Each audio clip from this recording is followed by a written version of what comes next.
convertir tentaciones en triunfos. La primera cosa que quiero que consideren es esto: las víctimas de la tentación. ¿Quién es tentado? ¿Quiénes pueden caer como víctimas de la tentación?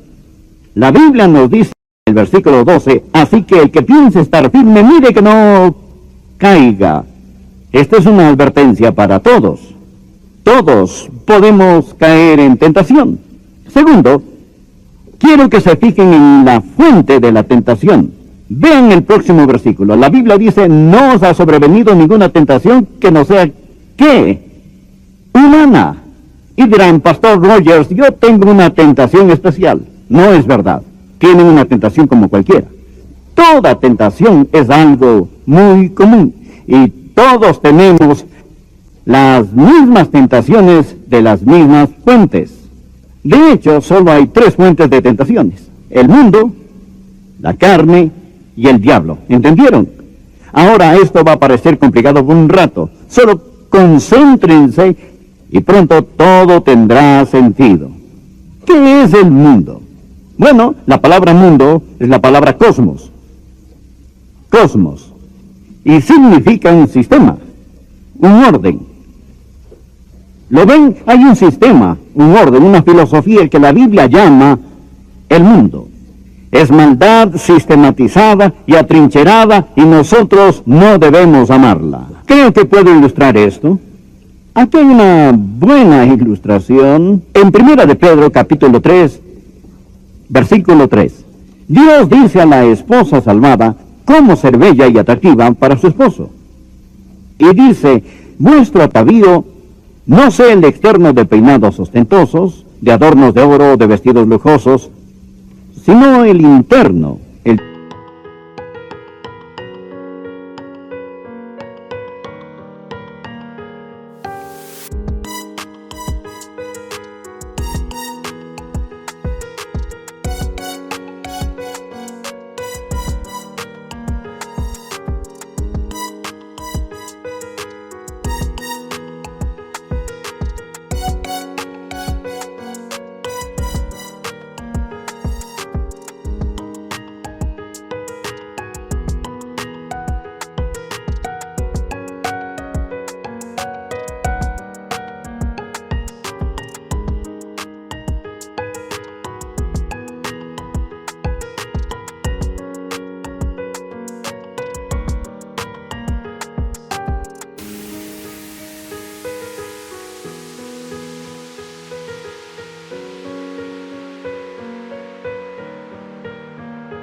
del corazón. La palabra atavío en 1 de Pedro 3:3 es la misma palabra que la palabra traducida mundo en más de 100 lugares de la Biblia. Es la palabra cosmos. Y dice que su cosmos no sea el de peinados ostentosos, el de joyas de oro o de vestidos lujosos. Esa es la razón para que cuando la mujer se maquilla se ponga, ¿qué? Cosméticos, ¿lo ven? ¿Qué está haciendo? Poniendo en orden su rostro. Santiago no está diciendo que está mal que la mujer use cosméticos. A veces me preguntan si es un pecado que la mujer use maquillaje. Pienso que es pecado si algunos no lo usan. No está hablando. No está diciendo que está mal usar cosméticos, al igual que no dice que está mal usar joyas. De hecho, Dios habla de sus santos como sus joyas. Dice que esa ciudad en el cielo es una ciudad de joyas. ¿Qué está diciendo? Dice que su cosmos no sea el mundo, el del estilista, el de la última moda, el del joyero. No permita que el mundo les moldee. No dejen que el mundo les atrape. No dejen que eso les motive, les guíe y les controle. No dejen que ese sea su mundo.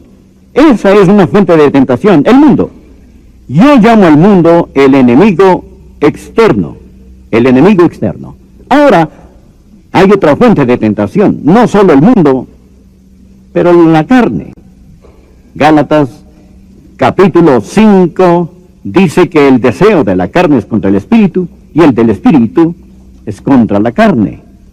¿Qué significa cuando dice la carne? Habla sobre esa inclinación que está en usted hacia la maldad, que está en nosotros. Una predisposición heredada hacia el pecado. A veces lo llamamos el hombre viejo. Es la naturaleza vieja. La naturaleza de Adán se llama la carne. Ustedes la tienen y yo también. Nacimos con ella. La recibimos de nuestros padres, que la recibieron de sus padres, que la recibieron de Adán. Así es la carne. Y está en ustedes y está en mí. Y en todo, se lo digo, hay esa predisposición de pecar. No se hagan los santos, solo digan que sí. Es verdad, y la Biblia llama a esa predisposición a pecar la carne. La tercera fuente de tentación es el mundo, la carne y el diablo. El mundo es el enemigo externo. La carne es el enemigo interno. El diablo es el enemigo infernal. El enemigo infernal, el diablo. Hay un diablo. Sí, existe. El diablo quiere hacer que pequen. Y esta es la anatomía de una tentación. Imaginen que el mundo es un fósforo y su carne es un tanque de gasolina. Imaginen que el diablo es quien prende el fósforo y lo lanza. Esa es la anatomía de una tentación. El diablo usa el mundo y la carne para hacer que pequen. Ahora, si son tentados, serán tentados en el área del mundo, de la carne o del diablo. El enemigo externo, el interno y el infernal son las fuentes de la tentación. Su tentación es muy común, es tentación humana. Ahora, consideremos el blanco de su tentación, otra palabra clave, donde usted será tentado. No con qué serán tentados, sino dónde serán tentados. ¿Recuerdan el pasaje que mencioné hace un rato? Primera de Tesalonicenses, capítulo 5, versículo 23. Y todo vuestro ser, espíritu, alma y cuerpo, son guardado irreprensible para la venida de nuestro Señor Jesucristo. Son un cuerpo, un alma, un espíritu. Sentados en su asiento hay un espíritu, alma y cuerpo. Fueron creados a la imagen de Dios y Dios es un Dios trino. Tenemos naturaleza trina. Somos espíritu, alma y cuerpo. Somos individuos, pero hay tres partes en la naturaleza humana. Y encontrarán que cuando son tentados, serán tentados en el área de su espíritu, su alma o su cuerpo. Y es muy importante que entiendan esto, porque si no lo entienden, no sabrán exactamente cómo pelear. Dijimos que el mundo era, ¿qué? El enemigo externo. Quiero decirles dónde el mundo los tentará. Principalmente el mundo los tentará en lo que es su alma. ¿Qué es la palabra alma? En griego, alma es la palabra psique. Comúnmente se conoce como psiquis. Su alma es su mente, sus emociones, su voluntad. Su psiquis, su ego, su yo. La persona dentro de este cuerpo. Eso es su alma. Su alma les da vida psicológica. Y el mundo, este cosmos, este sistema, tentará primordialmente a su alma, en el área de su ego. Eso es ser mundano, el pensar solo en el ego. Si son cristianos mundanos, piensan solo en su ego. Déjenme darles un ejemplo de eso. ¿Recuerdan en la Biblia cuando Abraham y Lot, su sobrino, tenían conflictos territoriales? O mejor dicho, los pastores estaban en conflicto. Y Abraham, tan generoso, dijo a su sobrino Lot, Lot, escucha, no peleemos así. Somos hermanos. No deberíamos discutir así. Te diré qué hacer. Solo escoge. Si quieres ir hacia ese lado, yo iré hacia el otro. Esta es toda la tierra. Solo escoge lo que quieras. Y la Biblia dice en Génesis que Lot alzó sus ojos a la llanura que tenía buen riego. Vio el pasto abundante y sabía que sería bueno para su ganado.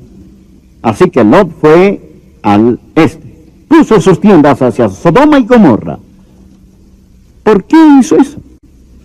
¿Por toda la actividad en las ciudades de Sodoma y Gomorra? ¿O escogió él el ir hacia allá por el pecado de Sodoma? No fue esa la razón. Él fue ahí porque quería más pasto, ¿Por qué quería más pasto? Para su ganado. Bueno, ¿acaso le faltaba comida? ¿Tenía hambre? ¿Necesitaba más ganado? No necesitaba más ganado, ya era increíblemente rico. Simplemente quería ser el hacendado más grande de Palestina, eso es todo. No estaba tratando de ganar más dinero, solo estaba asegurando. Solo quería ser el primero. Y por querer ser el primero, por complacer su ego, dijo, yo quiero eso. Y estaba tratando de alimentar su alma con cosas del mundo. Eso es tentación. Y hay muchos hoy en día que son tentados de la misma manera. El sistema del mundo dice que debemos tener más, debemos hacer más. Eso es el mundo. Todo es en el mundo. La lujuria de los ojos, la lujuria de la carne y el orgullo de la vida no viene del Padre, sino del mundo. Y ataca nuestras almas. Ahora, ¿qué hay de la carne? Dijimos que la carne no es el cuerpo, pero la carne va contra el cuerpo. La carne es esa predisposición de pecar, y la carne ataca al cuerpo. Vean, el cuerpo está sujeto a tentaciones físicas. Cosas como el apetito, lujuria, vagancia, violencia. La carne. Son áreas de tentación. Y la carne usa el cuerpo para poder expresarse. De hecho, muchos jóvenes hoy en día son tentados en esta área. Y en verdad muchos adultos también. Quiero darles un ejemplo de esto. El rey David, vio desde la ventana en su palacio a una bella mujer que se bañaba. Su nombre era Betsabé. Y la observó. Y había algo en él, esa vieja predisposición de Adán para pecar, que despertó la lujuria en él, esa tentación sexual. Y su pulso se aceleró, sintió el arrebato del deseo sexual, y era una increíble tentación sexual para David. Ahora, sus emociones físicas, su deseo sexual, todos dados por Dios, estaban bajo el ataque de la carne, su vieja naturaleza de Adán, y se dio y cayó. Lot no enfrentó este tipo de tentación. A Lot le importaba su ego, pero las pasiones de David estaban bajo ataque. Su cuerpo físico estaba bajo el ataque de la carne. Y así, el enemigo externo ataca el alma, el enemigo interno ataca el cuerpo. Ahora, ¿qué hay del enemigo infernal? El diablo. ¿Cuál es su bronco primordial? Quizás digan, el diablo, él trata de hacernos caer en adulterio. No exactamente. El diablo trata de emborracharnos. No exactamente. El diablo trata de hacernos complacer el ego. Exactamente. El diablo ataca nuestro espíritu. ¿Qué es nuestro espíritu? ¿Qué diferencia hay entre el espíritu y el alma? El alma nos da conciencia de nosotros mismos. El espíritu nos da conciencia de Dios. Conocemos a Dios por medio de nuestro espíritu. Las plantas tienen un cuerpo, pero no tienen alma. Animales tienen un cuerpo y un alma, o sea, tienen conciencia de sí mismos. Pero un animal no tiene espíritu, solo el hombre tiene espíritu. ¿Lo ven? Por eso el hombre es más que solo un animal. El hombre puede conocer a Dios, y la Biblia dice que Dios es espíritu, y los que le adoran en espíritu y en verdad es necesario que le adoren, y el espíritu mismo da testimonio a nuestro espíritu de que somos hijos de Dios, y el espíritu del hombre es un medio de comunicación, y adoración, y alabanza, y conocimiento espiritual. ¿Y qué quiere hacer el diablo? El diablo nos quiere separar de Dios. El enemigo infernal, el diablo, principalmente ataca nuestro espíritu. ¿Entienden? El diablo es quien trata de separarnos de Dios. Déjenme darles un ejemplo de lo que estoy diciendo. Lot es un ejemplo del mundo tentando el alma. David es un ejemplo de la carne tentando el cuerpo. Pedro es un ejemplo del diablo tentando el espíritu. ¿Recuerdan lo que Jesús dijo a Simón Pedro antes de que Pedro lo negara tan vehementemente? Jesús le dijo, Simón, Simón, he aquí Satanás os han pedido para zarandearos como trigo, pero yo he rogado por ti para que, ¿tú qué? no falte. ¿Tú qué? Tu fe, tu fe. He rogado por ti que tu fe no falte.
¿Cuál fue la tentación de Simón Pedro cuando negó al Señor Jesucristo? Primordialmente no tenía que ver con su ego, no estaba bajo ataque sexual o en lujuria de la carne. Su fe titubeó. Satanás lo había pedido para zarandearlo como el trigo. Lo que más quiere hacer Satanás es separarnos del todopoderoso Dios. Ahora, déjenme concluir esto hablándoles un rato sobre la sujeción de la tentación. ¿Cómo van a derrotar la tentación? La Biblia dice en el versículo de hoy, no os ha sobrevenido ninguna tentación que no sea humana, pero fiel es Dios, que no os dejará ser tentados más de lo que podáis resistir, sino que dará también juntamente con la tentación la salida para que podáis resistir. El ya fallecido Donald Guy Barnhouse nos ha dado 3 maravillosas palabras aquí. Estas son, quiero que pongan atención, son huir, fe y pelear. Anoten esas palabras y les diré cómo usarlas. Contra la lujuria de la carne, la clave es huir. H-U-I-R. Huir. La lujuria de la carne. ¿Qué es la carne? Es la vieja naturaleza de Adán en nosotros que trata de usar cosas, la carne, para tentarnos. Y la Biblia nos dice esto. La Biblia dice, huid de la fornicación. Huid de la fornicación. Y dice también, huye de las pasiones juveniles. No nos dice que peleemos contra esta tentación, nos dice que huyamos. Si hay un tipo de tentación, una revista, un amigo, una película, un programa de televisión por cable, que despierta cosas en nosotros que están mal, nos dice que corramos de ahí. Huir de la fornicación. Solo aléjense. Cuando estaba en la universidad, tenía un dicho en mi escritorio que decía, el que no quiera caer no debe caminar en lugares resbalosos. Huid de la fornicación. Aprendan a ser cobardes de primera. Cuando la esposa de Potifar tentó a José, José era un sirviente en la casa de Potifar. Y esa mujer impía en esa casa deseaba a José sexualmente y trató de hacer que José caiga en fornicación con ella. Cuando José se dio cuenta de lo que sucedía, y cuando esta mujer malvada lo agarró de la ropa y trató de meterlo en la cama, José salió de ahí tan rápido que olvidó su ropa. Simplemente corrió. Simplemente saturó el lugar con su ausencia. Solo salió de ahí. Quizás nos reímos de él, pero se mantuvo puro. Conozco a gente hoy que es tan tonta que diría, señora Potifar, no debería actuar así. ¿Por qué no nos arrodillamos junto a la cama y lloramos? No nos pide pelear contra esta tentación. Nos dice que huyamos. Así que contra la carne, la clave es huir. Pero contra el mundo, ¿cómo derrotamos al mundo? Contra el mundo, la clave es fe. Juan nos dice en su epístola que esta es la victoria que ha vencido al mundo, nuestra fe. Fe. No nos dice que peleemos contra el mundo. ¿Qué hace la fe?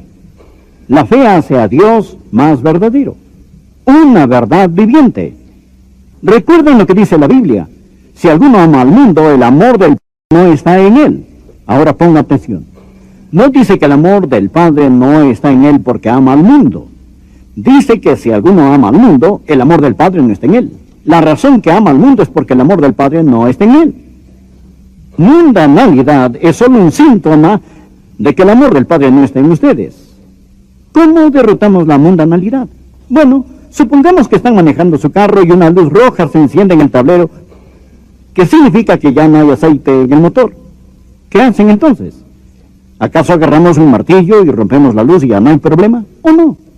La luz roja solo está ahí para decir que ya no hay aceite en el motor. Lo que tienen que hacer es ir a una estación de servicio y poner aceite en el motor y la luz se apaga, ¿cierto? Por supuesto. Ahora, si alguno ama al mundo, el amor del Padre no está en él. Si encuentran que son mundanos y que el mundo les está metiendo en su molde, les diré lo que está mal con ustedes. No se han enamorado del Señor Jesucristo. No tienen fe en Cristo, no ven a Cristo, y por eso tienen problemas con el mundo. No peleen contra la luz en el tablero. Pongan aceite en su motor. Llénense del Señor Jesús. Fijen sus ojos en Jesús. Vean su rostro y las cosas del mundo se opacarán en comparación a su gracia y gloria. Cuando se alimentan de Jesús y están llenos de Jesús y el diablo les ofrece un plato de migajas duras, digan, no, gracias, estoy satisfecho, ¿verdad? Cuando están llenos de Jesús, no tienen que andar por los callejones comiendo latas con las cabras del diablo, si están satisfechos con el Señor Jesucristo. Ahora, si la mundanalidad es su problema, la solución es la fe. Fíjense en Jesús. Vean quién es. Dejen que Jesús les satisfaga. Bien. Ahora, así que contra la carne, la clave es huir de la fornicación. Contra el mundo, la clave es fe. Esta es la victoria que ha vencido al mundo, nuestra fe. ¿Y qué hay del enemigo infernal? El diablo. La clave contra él es pelear. No en nuestra fuerza, pero en su fuerza. Les diré algo. Pongan su pecado bajo la sangre de Jesús y entiendan el poder de la sangre del Señor Jesucristo, y cuando la tentación se presente, no estén a la defensiva, estén a la ofensiva y digan, Satanás, te enfrento con la palabra, te enfrento con la sangre, te enfrento con Jesucristo, te resisto en nombre de Dios Todopoderoso. Mi cuerpo es el templo del Espíritu Santo, pertenezco a Dios. Estás infringiendo la propiedad de mi Padre y en nombre de Jesús, sal de aquí. Resistid al diablo y huirá de vosotros, y no digan que no funciona hasta haberlo tratado. Contra la carne, la clave es huir. Contra el mundo, la clave es fe. Contra el diablo, el enemigo infernal, la clave es pelear. Fortalecer a su corazón, tan sinceramente como puedo hacerlo. ¿Es usted salvo? No le pregunto si es católico, bautista, metodista o de otra denominación. Lo que digo es que usted necesita saber, sin lugar a dudas, que se ha arrepentido de sus pecados y recibido a Cristo como su Salvador personal. Le imploro que lo haga ahora. Ore así, Señor Jesús. Entra en mi corazón. Perdona mis pecados. Sálvame, Señor Jesús.